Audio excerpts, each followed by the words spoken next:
As the sunlight fades into autumn gloom, the rustling of leaves in the cool, dim air gives proof of the coming season. Overhead, the insidious cackle of witches flying pierce the darkness. Horrid figures of silent phantoms stalk desolate paths and candle-lit hallways. And all manner of things, goblins, banshees, and vampires, hide amongst the growing shadows. Thus begins October.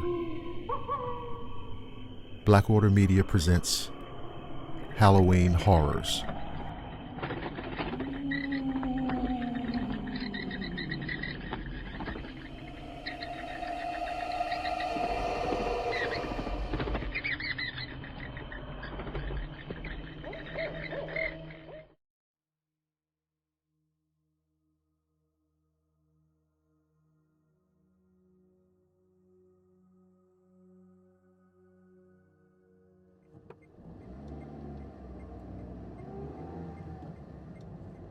As I drove down the seemingly endless dark road, I cursed my friends. A quaint little bar in the middle of nowhere, they said. Well, they got that right. There was not one blessed sign of civilization anywhere to be seen. And just then, I caught a glimpse of a lighted barn on down the road. Civilization at last. I slowed down and pulled up around the barn.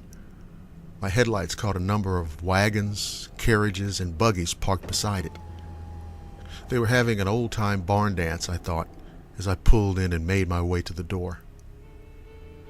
The party was in full swing as I stepped through the large double doors. The center of the barn was filled with swirling dancers dressed in the costumes of yesteryear. These folks had gone to a great deal of trouble to recreate an authentic barn dance. A large, bearded man clapped me on the shoulder in greeting and handed me a mug of beer. I took a sip and gulped it down eagerly. It was the best beer that I ever tasted. Then a dark-eyed beauty grabbed me by the hand and pulled me out onto the dance floor. I was flying high, dancing and drinking and singing along. Around midnight, the band took a break, and I stood with my new acquaintances before a table lined with drinks. "Give us a toast to the night," giggled my inebriated beauty. "To a delightful night," I said loudly. "Good fortune and long life to everyone present." The crowd went silent when they heard my words.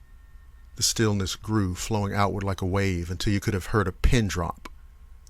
As I glanced uneasily about me, I saw the skin slowly peeling away from the merry faces until all that remained were bone, rotting skin, and staring eye sockets.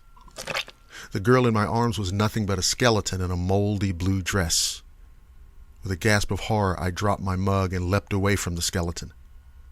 The mug hit the floor with a loud bang. The lights went out. I screamed in terror and stumbled backward, slamming into a damp, foul-smelling pile of hay. I frantically tried to find my way to the door. As my eyes adjusted to the darkness, I spotted the barn doors across the hall. I rushed toward them. Withered and bony hands grabbed me as I ran. Then I was out in the moonlight and racing to my car. I leapt into the car and backed down the lane as fast as I could go. My headlights caught the dilapidated barn with half of its roof missing and walls sagging inward. I slammed the car into gear and drove as fast as I could.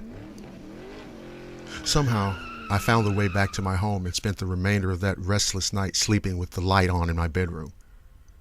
To this day, I have no idea where I was. I heard later that folks in Vernon County sometimes hear strange music drifting over the hills at night, though no one can identify its source. In my mind, I can still see the bright, happy faces of the ghostly farmers dancing the night away in a rotting old barn.